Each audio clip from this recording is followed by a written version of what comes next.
Hello class 9। जैसा कि आपको याद ही होगा, हम कॉन्स्टिट्यूशनल डिज़ाइन चैप्टर पढ़ रहे हैं और आज हमें why do we need a constitution यानी हमें संविधान की ज़रूरत क्यों है इसके बारे में पढ़ेंगे।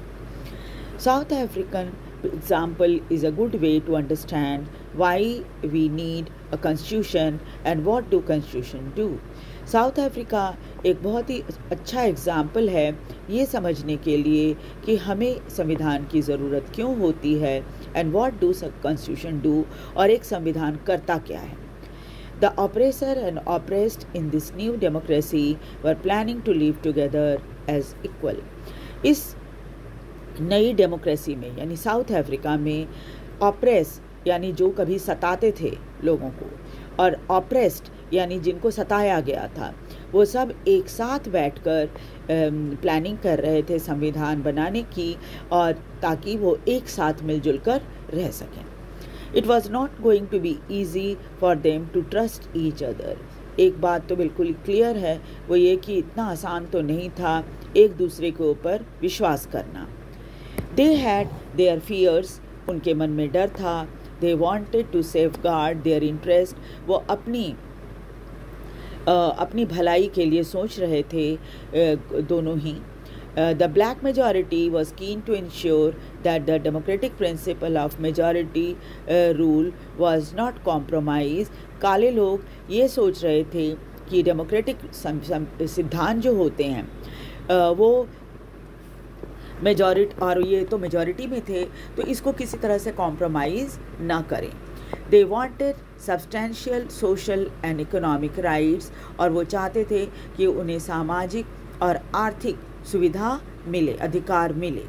The right minority were keen to protect its privilege and property. गोरे लोग जो थे माइनॉरिटी में थे और वो चाहते थे कि उनको जो सुविधाएं पहले से मिली हैं और जो उनकी धन संपत्ति है उसकी रक्षा हो। After long negotiation both parties agreed to compromise. आखिरकार लंबे वार्तालाप के बाद दोनों पार्टियों के बीच कॉम्प्रोमाइज़ हो गया। At the white agreed to the principle of majority rule. गोरे जो थे वो इस सिद्धांत को स्वीकार कर लिया कि मेजॉरिटी रूल करेगी, and that one person one vote, और एक व्यक्ति के वोट की कीमत एक होगी। They also agree to accept some basic right for the poor and the workers, और इस बात को भी उन्होंने स्वीकार कर लिया कि जो बेसिक राइट गरीबों को मिलनी चाहिए वो उन्हें मिलेगी, और वर्कर्स जो हैं उनको भी बेसिक राइट्स मिलेगी, अधिकार मिलेंगे। The black agreed that the majority rule would not be absolute. काले लोगों ने इस बात को स्वीकार किया कि मेजॉरिटी रूल एब्सोल्यूट नहीं होगा। एब्सोल्यूट यानी सिर्फ उन्हीं का होगा, ऐसा नहीं है, यानी पक्के तौर पे सिर्फ काले लोगों का ही शासन होगा, ऐसा कोई ज़रूरी नहीं है।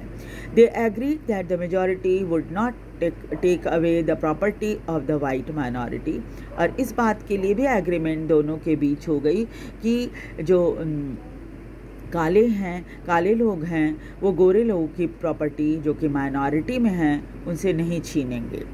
The compromise was not easy. ये सब कॉम्प्रोमाइज़ इतना आसान तो नहीं था। How was the compromise going to be implemented. अब इस कॉम्प्रोमाइज़ को कैसे इम्प्लीमेंट या लागू किया जाएगा। कॉम्प्रोमाइज़ मतलब समझौता, इस समझौते को लागू कैसे करेंगे। Even if they manage to trust each other, चलो अगर वो एक दूसरे के ऊपर विश्वास भी कर लें, what was the guarantee that this trust will not be broken in future. तो इसकी क्या गारंटी होगी कि भविष्य में ये जो एग्रीमेंट होगा उनके बीच में वो नहीं टूटेगा। The only way to build and maintain trust in such situation is to write down some rules of game that everyone would abide by. तो इसको समझने के लिए या मेंटेन करने के लिए, ट्रस्ट एक तो विश्वास बनाने के लिए और उसको मेंटेन करके रखने के लिए ऐसी सिचुएशन में क्या करना था, लिख देना था कुछ रूल्स ताकि सभी इसको मान सकें। These rules lay down how the rulers are to be chosen in future. इन नियमों में ये लिखा गया कि रूलर जो है वो किस तरह से भविष्य में चुने जाएंगे. These rules also determine what the elected government are empowered to do. ये रूल ये भी तय करेंगे कि इलेक्टेड गवर्नमेंट को कितनी पावर दी जाएगी and what they can not do, और वो क्या नहीं कर सकेंगे. Finally these rules decide the rights of the citizen. और अंत में आप ये कह सकते हैं कि इस रूल में डिसाइड किया गया कि नागरिकों को क्या अधिकार मिलेंगे. These rules will work only if the winner cannot change them very easily. और इन रूलों को इस तरह से बनाया गया था कि अगर कोई विनर हो तो वो उसे चेंज ना कर सके आसानी से. This is what the South Africans did. यही काम साउथ अफ्रीकन लोगों ने किया था. They agreed on some basic rule. वो इस बात के लिए उनके बीच में एग्रीमेंट हो गया कि कुछ बेसिक रूल है उसको चेंज नहीं किया जाएगा. They also agreed that these rule will be supreme. और ये भी कहा कि ये रूल एकदम सर्वोच्च हैं. That no government will be able to ignore these. और इसे कोई भी सरकार इग्नोर या अस्वीकार नहीं कर सकेगी. This set of basic rules are called constitution. इन्हीं बेसिक रूल्स को संविधान कहा गया. Constitution making is not unique in South Africa. संविधान बनना साउथ अफ्रीका में अनोखा नहीं है. Every country has a diverse group of people. हर देश में अलग अलग संप्रदाय या जाति धर्म के लोग रहते हैं. Their relationship may not have been as bad as that between the whites and black in South Africa. वैसे तो हर देश में अलग अलग जाति धर्म संप्रदाय के लोग रहते हैं, लेकिन उनमें इतना रिश्ता खराब नहीं था जितना काले और गोरे लोगों का साउथ अफ्रीका में. But all over the world people have differences of opinion and interest. दुनिया के हर देश में लोगों में मतभेद होता है, उनकी इंटरेस्ट अलग अलग होती है. वेदर डेमोक्रेटिक और नॉट, चाहे वो देश डेमोक्रेटिक हो, डेमोक्रेसी हो या ना हो. Most countries in the world need to have these basic rules. हर देश को, हर प्रजातांत्रिक देश को ऐसे नियम होने चाहिए जैसे साउथ अफ्रीका में हैं. This applies not just to government. और ये सिर्फ सरकार के ऊपर ही लागू नहीं होता. Any association need to have its constitution. Her association का एक संविधान होना चाहिए. It could be a club और इन योर एरिया, चाहे वो आपके एरिया का कोई क्लब हो, कोऑपरेटिव सोसाइटी हो या फिर पॉलिटिकल पार्टी हो. They all need a constitution. इन सब को संविधान की आवश्यकता है. कुछ नियम कानून तो होने चाहिए जिसको वो फॉलो करें. आप स्कूल में ही देखिए कि स्कूल में भी एक संविधान है जिसके अनुसार हम चलते हैं. एक प्रिंसिपल हैं, एक वाइस प्रिंसिपल हैं, मालिक हैं, मैनेजमेंट है, फिर क्या है, फिर स्कूल की देखभाल करने के लिए कोऑर्डिनेटर हैं, फिर हम लोग टीचर हैं, है ना. ऐसा कभी नहीं होता. फिर स्टूडेंट हैं, आपको 8 बजे स्कूल पहुंच के आना होता है, आपको प्रॉपर तरीके से यूनिफॉर्म जो स्कूल की है वो पहन कर आना होता है ना. टाइम से स्कूल आना होता है, टाइम टेबल होता है, इसके अकॉर्डिंग आपकी पढ़ाई होती है. ऐसा नहीं होता कि जिस दिन प्रिंसिपल नहीं आए तो कोई भी टीचर जाके उनकी कुर्सी पर बैठकर प्रिंसिपल बन जाए. ऐसा नहीं होता. क्यों नहीं होता? क्योंकि एक संविधान है, एक नियम बना हुआ है, उसी के अकॉर्डिंग काम होगा. अगर प्रिंसिपल नहीं आए हैं तो यानी उस दिन वो एब्सेंट हैं और उनकी जगह पर उनका काम कोई और नहीं करेगा. ठीक है. तो इस तरह से क्या होता है, इसी तरह संविधान काम करता है.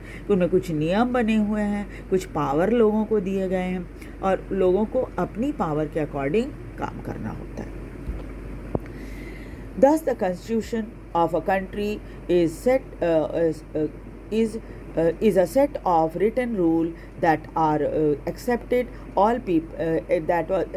by all people living together in a country. इसलिए आप कह सकते हैं कि किसी देश का संविधान जो है एक सेट ऑफ रूल्स है लिखा हुआ, जिससे सभी लोगों को उस देश के अंदर जो लोग रहते हैं उसका पालन करना पड़ता है. Constitution is the supreme law, constitution जो है एक सुप्रीम लॉ है that determine the relationship among people in the territory called citizen and also the relationship between people and the government. संविधान सुप्रीम लॉ है, सबसे सर्वोच्च लॉ है, कानून है। ये तय करता है कि लोगों का जो उस एरिया में रह रहे हैं, जिसको हम नागरिक कहते हैं, और उनका रिलेशन जो है वो सरकार और दूसरे लोगों के साथ कैसा है। Constitution does many things. इस तरह से क्या है, संविधान ये काम करता है, ये रिलेशनशिप बताता है। अब क्या है, संविधान के बहुत सारे काम हैं जो वो करता है। First, it generates a degree of trust and coordination that is necessary for different kind of people to live together. सबसे पहले तो क्या है, वो लोगों के बीच में एक हद तक विश्वास जगाता है ताकि वो मिलजुल कर रह सकें और किसी तरह की झगड़े फसाद उनके बीच ना हो। दूसरा क्या है, a specific it specify the government will be constituted who will have power to take which decision। और अगर सरकार रहती है तो सरकार को क्या क्या नियम बने हुए हैं, दिए गए हैं जिसका पालन करना होगा और कौन कौन से डिसीजन वो ले सकते हैं। तीसरा है, it lay down limit on the power of the government. ये क्या करता है, कुछ नियम ऐसे हैं जो सरकार की पावर को फिक्स कर देते हैं, लिमिट कर देते हैं। And tells us what right of citizens are, और ये भी बताते हैं कि नागरिकों का क्या अधिकार है। Fourth, it expresses the aspiration of people about creating a good society। ये लोगों के मन में ये भाव जगाते हैं कि कैसे वो अच्छा समाज बना पाएंगे। All countries that have constitution are not necessarily democratic। सभी देश दुनिया में जो कि प्रजातांत्रिक देश हैं, कोई ज़रूरी नहीं है कि वो सभी कंट्री का अपना संविधान होता है, चाहे वो डेमोक्रेटिक हो या ना हो। But all countries that are democratic will have constitution. लेकिन आपने देखा होगा कि जितने देश डेमोक्रेटिक हैं उन सब में अपना संविधान है। After the war of independence against Great Britain the American gave themself a constitution. जब युद्ध हुआ ग्रेट ब्रिटेन का अमेरिका के साथ, तो उसके बाद अमेरिका ने अपना संविधान बनाया था। After the revolution of French people approved a democratic constitution। France में जब क्रांति हुई थी उसके बाद फ्रांस के लोगों ने अपना संविधान बनाया था। Since then it has become the practice in all democracies to have a written constitution। तभी से ये प्रचलन चल निकला कि भाई सभी डेमोक्रेटिक देश में अपना संविधान होना चाहिए, या सभी डेमोक्रेटिक देश को अपना संविधान लिख लेना चाहिए। ठीक है, तो in the next class will do making of the Indian constitution. हमारा भारतीय संविधान किस तरह से बना है उसके बारे में, और किनका किनका बहुत इंपॉर्टेंट रोल है, इसके बारे में भी हम आगे पढ़ेंगे। वीडियो को लाइक और सब्सक्राइब जरूर कर दीजिए। Thank you very much.